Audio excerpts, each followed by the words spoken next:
The Chamber of Commerce and Industry has called on the federal government to provide incentives for the production of exportable goods in the country.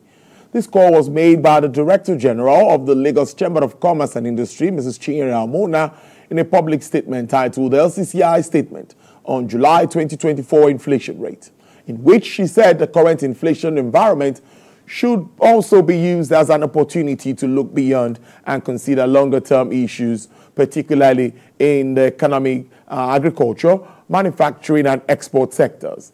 She added that the government needs to support the economy's productive sector and incentivize the production of exportable goods where the country has a comparative advantage to increase FX earnings and sustain stability in the FX market. According to her, the many programs and policies initiated to tame inflation and stabilize the foreign exchange must be sustained and extended to impact more on economic players, thereby multiplying the economic effect in the medium term.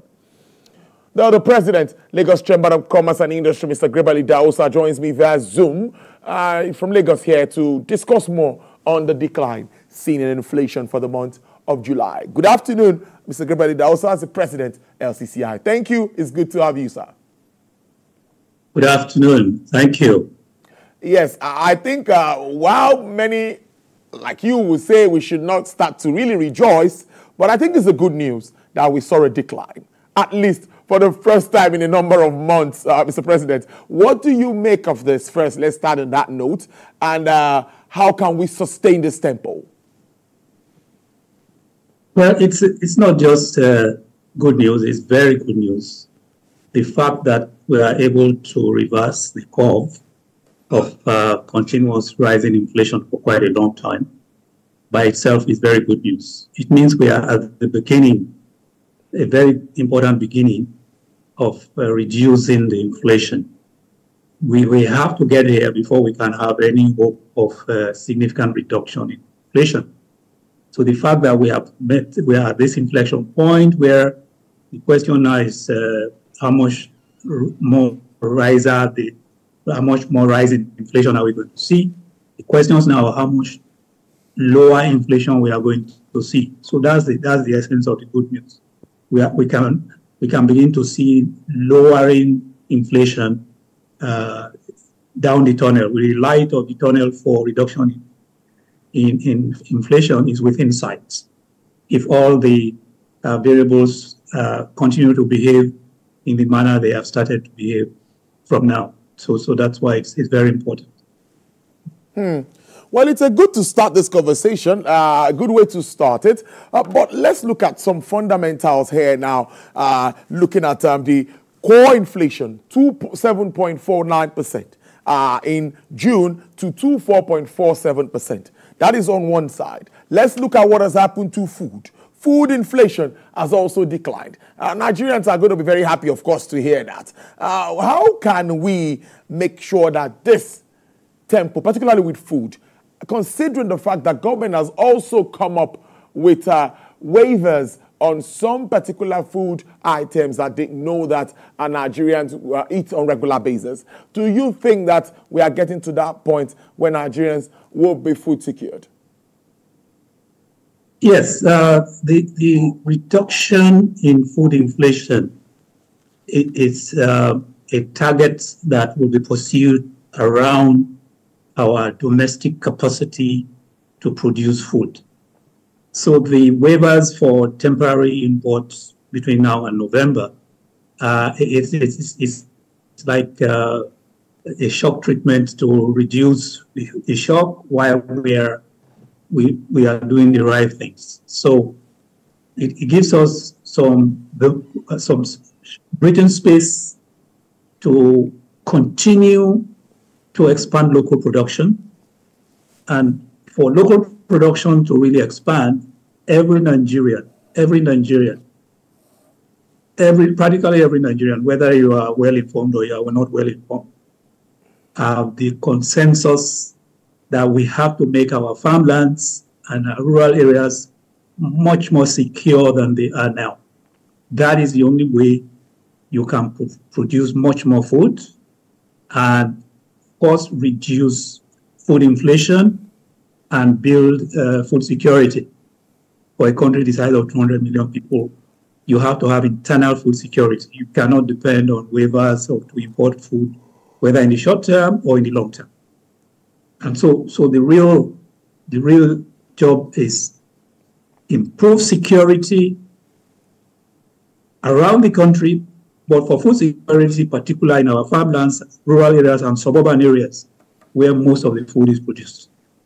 Until that is done, no matter how much money you throw at a food production effort, agricultural incentives, if the farmlands are not secure, if the rural areas where the food products are going to pass through to get to the urban areas are not secure, we will still have very high food inflation. So that is the big elephant really in the room when we are talking about food inflation. Security. Security remains very important. Now, many analysts are saying that government needs to sustain the tempo, talking about the policies. And one of it, which we all know, is subsidy removal, and the other is the liberalization, opening up or liberalization of the foreign exchange market, opening up that space. But my question really would be, with regards to energy prices, that has been something that has been in the front burner, and we thought we were getting to a point where it will become competitive, implementation of the PIA and all of that. But as it is, there is a differential still being paid with regards to this. Now, my fear is, will all of this not impact on the positives expected from all of the funds that should be saved or ought to be saved from subsidy removal? So I'm thinking of, how do we marry all of this together? Well, we have to eventually remove all the subsidy on petrol. We have to do that, but clearly we cannot do it now because of the very high inflation that has been caused, not just by removal of fuel subsidy, but also by the convergence of foreign currency, which came at the same time. And if we did not have convergence of the foreign currency and our exchange rates were in the 700s to 800s levels, we will not be in this situation. It would have been much easier to remove the fuel subsidy completely if our foreign exchange were still in that kind of range. Because what is driving the price of fuel today is the exchange rates that you convert the dollar with which you buy the refined products. So it's going to take a while. And so subsidies will us for quite a while, because the social consequences of trying to remove subsidy completely with the exchange rate what it is today are beyond what as a country we can handle. So the reality is there's going to be some kind of subsidy. It doesn't matter who is paying the subsidy. It's out of the profits of NNPC. If it's somebody else, presumably the Treasury, the Federal Treasury does not want to be involved in subsidy directly. And so NNPC is doing what it calls cost recovery. But the reality, the political reality is that we cannot remove all the subsidy at this time. That is the dilemma you have explained and agonized about. But the reality is that we are here with this differential between the landed price of petrol, whether you import it or you pick it up from any of our local refineries, ex-factory local refineries, landing costs from imported. The price is far more than what we are paying at the pumps now. So somebody somewhere has to subsidize until we are able to completely remove the subsidy. So the drive to bring in CNG vehicles and all of that, I think is something that government needs to really step very quickly around, looking at what that means, the implication, the pricing of CNG compared to what PMS is. That's also on one side. But do you think that with this slight decline, when they sit on that table to discuss at the MPC, what do you think they will be considering? Well, the MPC has always been consistent in saying that they are increasing the MPR because of the inflation rates. So they will have to look at this slide 4 and look at the factors driving the slight decline in inflation. And if they think that it is sustainable, then they will probably begin to either leave the NPR flat in the next meeting or begin to bring it down very slowly. So it depends on one of the things you said, is how fast can we reduce transportation costs for the majority of Nigerians. If we drive the CNG program very fast and transport costs across the country are now significantly lower, that itself will reduce the headline inflation. If we reduce food inflation, because food production and processing and transport and the delivery to our dinner tables involve a lot of transport, a lot of logistics. So hopefully the NPR will be looking at that, seeing how fast transportation costs are coming down, how fast that is reflecting on food costs themselves, and total cost of production for manufacturing, because transportation of raw materials is also what is driving manufacturing costs. So yes, the NPR was expected to start to slow down, go down slowly between now and December. That is the expectation, because we expect that the deployment of CNG vehicles and electric vehicles are going to ramp up month on month. We have seen some states have gone very far in that, and cost of transportation in those states have come down significantly. And a lot of people in such states are saying that, in fact, in some cases, transport costs have come down by as much as 70%. So if that begins to become very prominent across the country, you will see inflation coming down faster, and you are likely to see the MPC bringing down the NPR accordingly.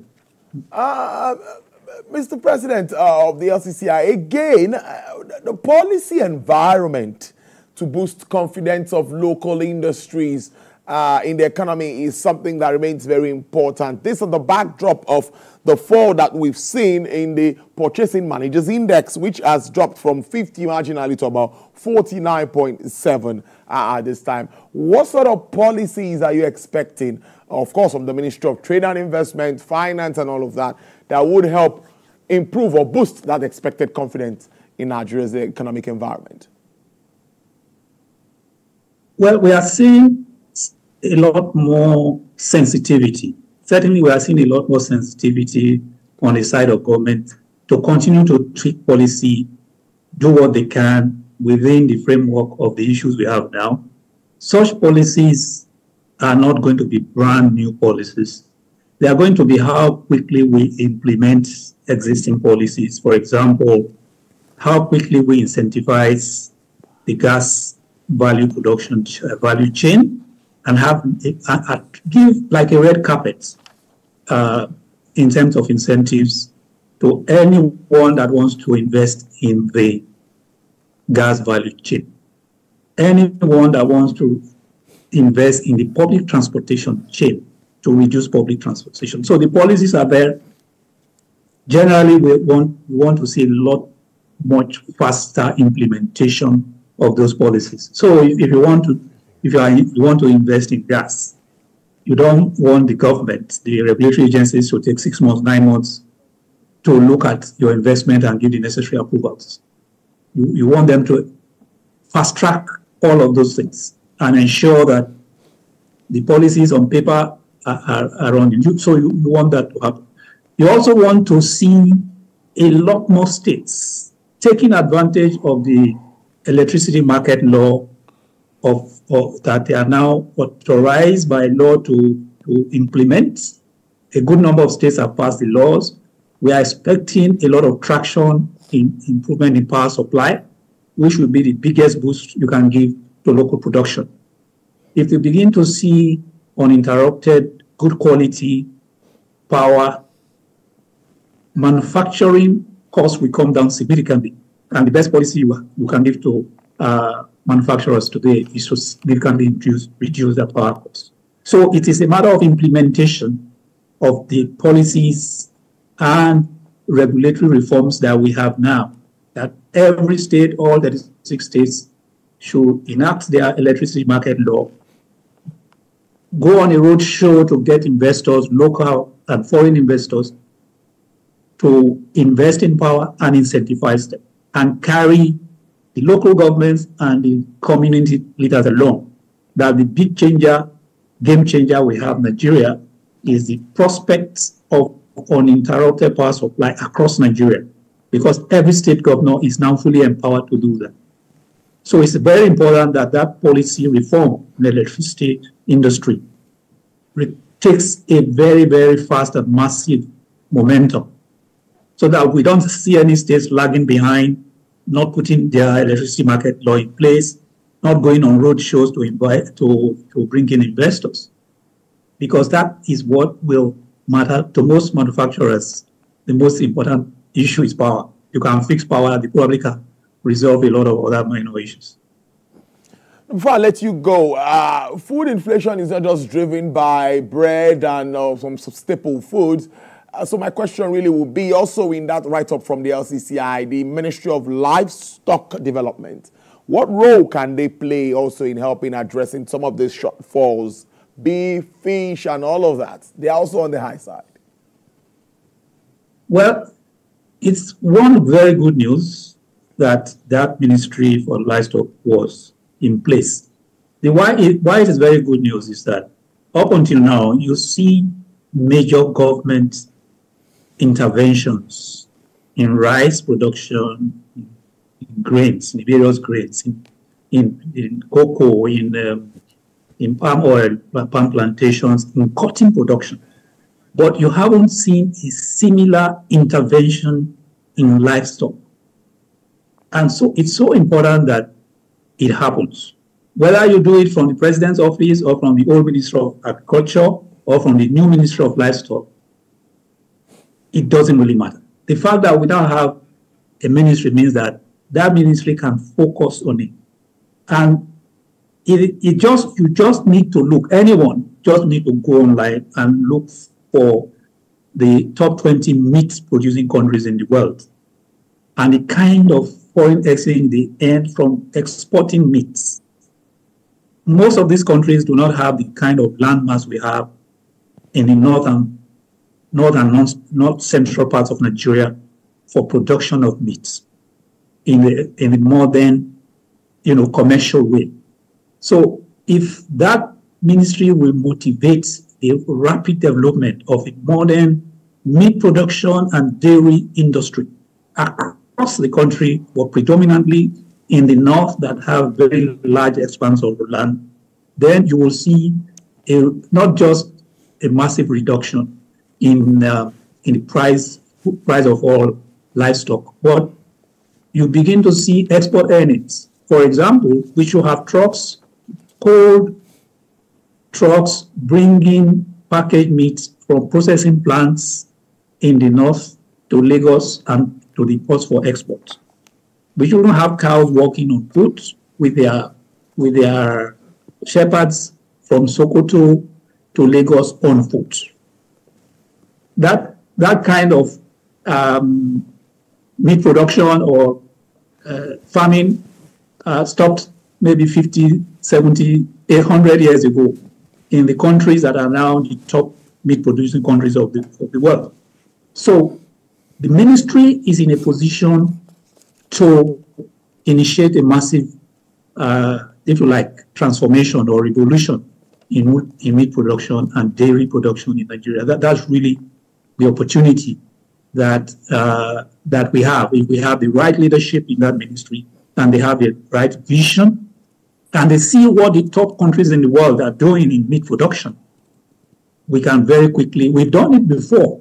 We've done it with telecom. Within a few years, we became the world's fastest growing telecom industry. We've done it in pension reform. We've done it in banking. We can do it in meat production, in livestock farming. Once you have a very determined leadership in that ministry to drive that revolution. Mr. Gabriel Idausa, thank you so much for your time. President, Lagos Chamber of Commerce and Industry. Interested in having you help us understand inflation figures and looking ahead. Thank you.